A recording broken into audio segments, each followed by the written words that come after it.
জানিয়ে দেব গুরুত্বপূর্ণ আপডেট আন্তর্জাতিক সংবাদ। শুরুতেই সংবাদ শিরোনাম, পরে বিস্তারিত। ইরানের ৩০০ কিলোমিটারের মধ্যে আসতে পারবে না ইসরায়েলের যুদ্ধ বিমান। এরপর জানিয়ে দেব ইউক্রেনে আবারও অস্ত্র সহায়তা দেবে যুক্তরাষ্ট্র। আরও জানিয়ে দেব প্রতিরক্ষা বোমা বিস্ফোরণ, ৫ ইসরায়েলি সেনা নিহত। এরপর যা থাকছে, ইরানের সমরাস্ত্র ভান্ডার নিয়ে চাঞ্চল্যকর তথ্য দিলেন আইআরজিসির উপদেষ্টা। সর্বশেষ জানিয়ে দেব মিয়ানমারে ব্যাপক সংঘর্ষ, ভারতে পালাচ্ছেন বাসিন্দারা। এতক্ষণ শুনছিলেন সংবাদ শিরোনাম, এবার বিস্তারিত। তার আগে অনুরোধ থাকবে আজকের এই ভিডিও সম্পর্কে আপনার মূল্যবান মতামত। ভিডিওটি ভালো লাগলে লাইক, কমেন্ট ও শেয়ার করে সবাইকে দেখার সুযোগ করে দিন। ইরানের ৩০০ কিলোমিটারের মধ্যে আসতে পারবে না ইসরায়েলি যুদ্ধ বিমান। মধ্যপ্রাচ্যের অন্যতম বৈরী দুটি দেশ ইরান ও ইসরায়েলের মধ্যে সাম্প্রতিককালের সবচেয়ে ভয়াবহ সংঘর্ষের সাক্ষী হয়েছে বিশ্ব।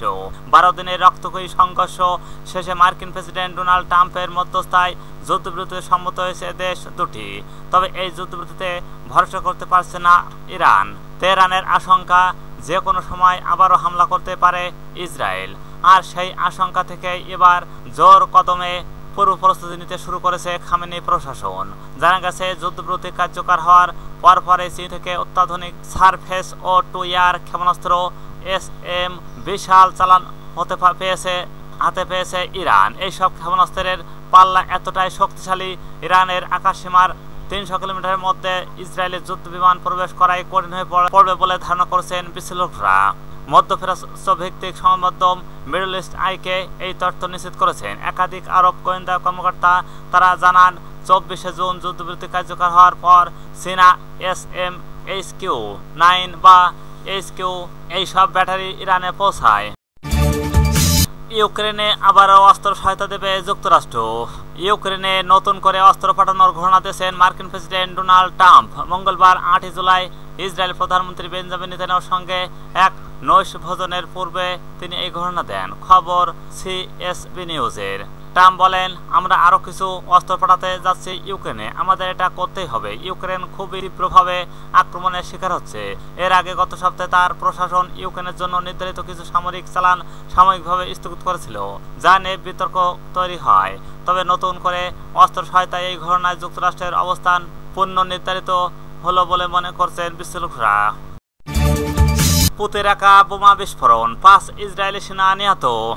উত্তর গাজার বেইত হানুনে রাস্তার ধারে প্রতিরক্ষা বোমা বিস্ফোরণে ৫ ইসরায়েলি সেনা নিহত এবং ১৪ জন আহত হয়েছেন। আহতদের মধ্যে ২ জনের অবস্থা আশঙ্কাজনক। খবর টাইমস অফ ইসরায়েলের। ইসরায়েলের সামরিক বাহিনী জানিয়েছেন রোববার ৭ জুলাই রাতে উত্তর গাজার বেইত হানুতে রাস্তার ধারে বোমা হামলায় ৫ ইসরায়েলি সেনা নিহত এবং ১৪ জন আহত হয়েছেন। নিহত ২ সৈন্যর নাম প্রকাশ করা হয়নি, বাকিদের নাম পরে জানানো হবে। ২ জন সেনা হলেন স্টাফ সার্জেন্ট মিয়ার ও সিমন আমর বয়স ২০, সার্জেন্ট মোশে নিসিম ফ্রেন্স বয়স ২০। দুজনেই জেরুজালেমের বাসিন্দা। তারা দুজনেই কফির ব্রিগেডের নেতজা ও ইহুদা ব্যাটালিয়নের কর্মকর্তা ছিলেন। অন্য সৈন্যদের নাম পরে প্রকাশ করবে IDF। ইরানের সমরাস্ত্র ভান্ডার নিয়ে চাঞ্চল্যকর তথ্য দিলেন IRGCর উপদেষ্টা। ইরানের অস্ত্র ভান্ডারের সব থেকে কার্যকর ও ভয়ঙ্কর অস্ত্র ধরা হয় দেশটির বিশাল মিসাইল ভান্ডারকে। তবে এই ভান্ডারে কতগুলো ক্ষেপণাস্ত্র আছে সেই বিষয়ে কারো কাছে কোনো তথ্য নেই। যদিও সাম্প্রতিক ইসরায়েলের সামরিক বাহিনী এক ঊর্ধ্বতন কর্মকর্তা দাবি করেন ইরানের কাছে সব মিলিয়ে ২ থেকে ২৫০০ ক্ষেপণাস্ত্র রয়েছে। তবে ১২ দিনের সংখ্যাতে বড় ধরনের বিবেচনা এবং সংখ্যা আগামী কয়েক বছরে বাড়তে পারে কয়েক গুণ। ইরান কখনই সরাসরি জানাননি তাদের কাছে কতগুলো মিসাইল মজুদ রয়েছে। তবে এবার ইরানের সমরাস্ত্র সম্পর্কে মিয়ানমারে ব্যাপক সংঘর্ষ, ভারতে পালাচ্ছেন বাসিন্দারা। মিয়ানমারের সশস্ত্র যোদ্ধাদের মধ্যে ব্যাপক সংঘর্ষ হয়েছে, এতে দেশটিতে নতুন আতঙ্ক ছড়িয়ে পড়েছেন। এই ঘটনার পর ভারতে পালাতে শুরু করেছেন হাজার হাজার বাসিন্দা। সোমবার ৭ জুলাই বার্তা সংস্থা রয়টার্সের এক প্রতিবেদনে এই তথ্য জানানো হয়েছে। ভারতীয় কর্তৃপক্ষ জানিয়েছেন মিয়ানমারের দুটি জান্তা বিরোধী সশস্ত্র গোষ্ঠীর মধ্যে ভয়াবহ সংঘর্ষ হয়েছে। এই ঘটনার পর ভারতের উত্তর পূর্বাঞ্চলীয় রাজ্য মিজোরামে হাজার হাজার বাসিন্দা পালিয়ে যাচ্ছেন।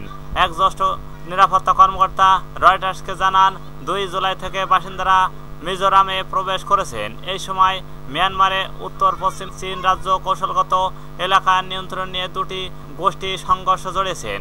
চীন ন্যাশনাল ও ডিফেন্স ফোর্স CNDF এবং চীনল্যান্ড ও ডিফেন্স ফোর্স হোয়ালঙ্গরামের CDF-H এর মধ্যে সংঘর্ষ হয়েছে। নাম প্রকাশ অনিচ্ছুক এক কর্মকর্তা জানান, সংঘর্ষ শুরু হওয়ার পর থেকে প্রায় 4000 বাসিন্দা সীমান্ত পেরিয়েছে। ভারতের মিজোরামে চীন গোষ্ঠী ও নিয়ন্ত্রিত মিয়ানমারের এলাকায় সীমান্ত অবস্থিত। 2021 সালে মিয়ানমারের সামরিক ও অভ্যর্থনের পর থেকে হাজার হাজার বাসিন্দা সেখানে আশ্রয় নিয়েছেন। মিজোরামের স্বরাষ্ট্রমন্ত্রী কে সাপডাং ও অনুপ্রবেশের বিষয়টি নিশ্চিত করেছেন। তিনি বলেন, 3000 বাসিন্দা সীমান্ত পেরিয়ে অনুপ্রবেশ করছেন। সেখানে সংঘর্ষ আমাদের নিয়ন্ত্রণের বাইরে। মানুষ এসেছে এবং মানবিক কারণে আমাদের পানীয়, খাদ্য এবং আশ্রয় দিতে হবে।